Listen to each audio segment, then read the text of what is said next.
بسم الله الرحمن الرحيم أعوذ بالله من الشيطان الرجيم بسم الله الرحمن الرحيم فسبحان الله حين تمسون وحين تصبحون وله الحمد في السماوات والأرض وعشيا وحين تظهرون يخرج الحي من الميت ويخرج الميت من الحي ويحيي الأرض بعد موتها وكذلك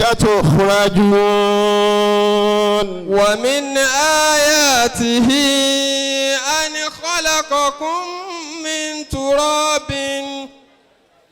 ثم إذا أنتم بشر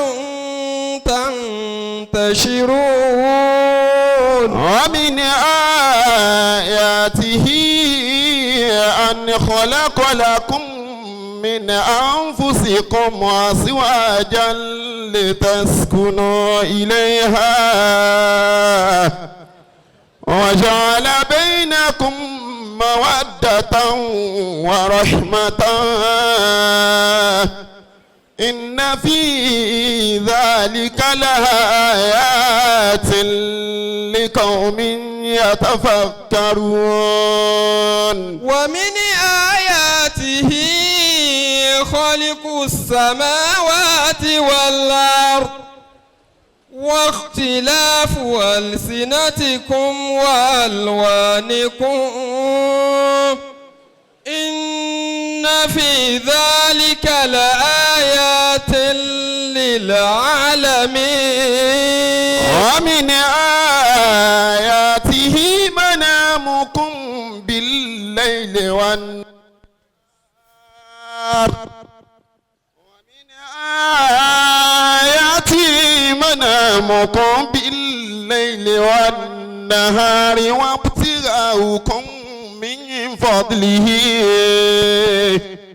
إن في ذلك لآيات لقوم يسمعون ومن آياته يريكم البرق خوفا وطمعا وينزل من السماء ماء فيحيي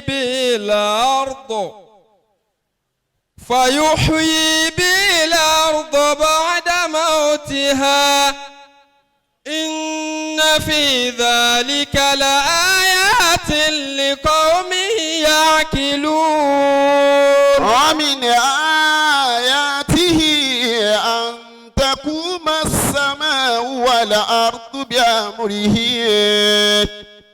ثم إذا دعاكم دعوة من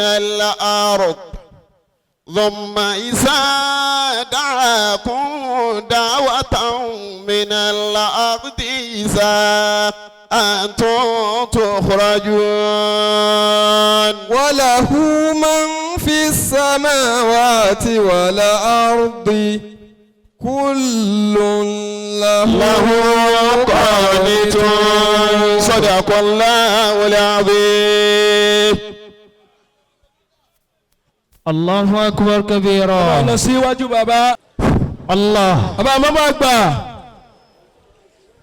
wọ́n ní ẹ̀yin méjèèjì yìí ẹni ńlá nìyí.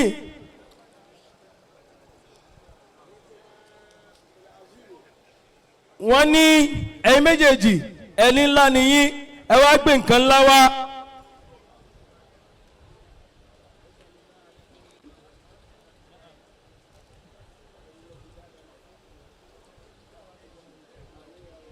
àwọn àgbàlagbà wọn láwọn bẹ lọ́n fún yín kó dákun kó fún yín lẹ́mìí gígùn. Àmín.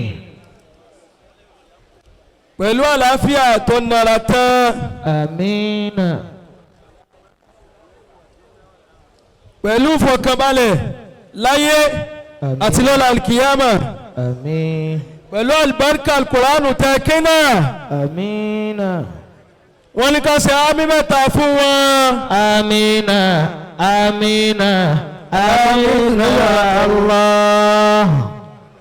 gbogbo wa náà ta dẹ́tí sí ọlọ́run jẹ́ jèrè dídẹ́tí sí alukur'an آمين lónìí àtọ̀la lójú àtẹ̀yìn láyé àti lọ́run àmì wa mẹ́ta tó dà. آمين آمين. آمين آمين. آمين يا الله. ìjókòó wa yìí ọlọ́run fún alibarika sí آمين ọlá àmì mẹ́ta. آمين آمين آمين يا الله.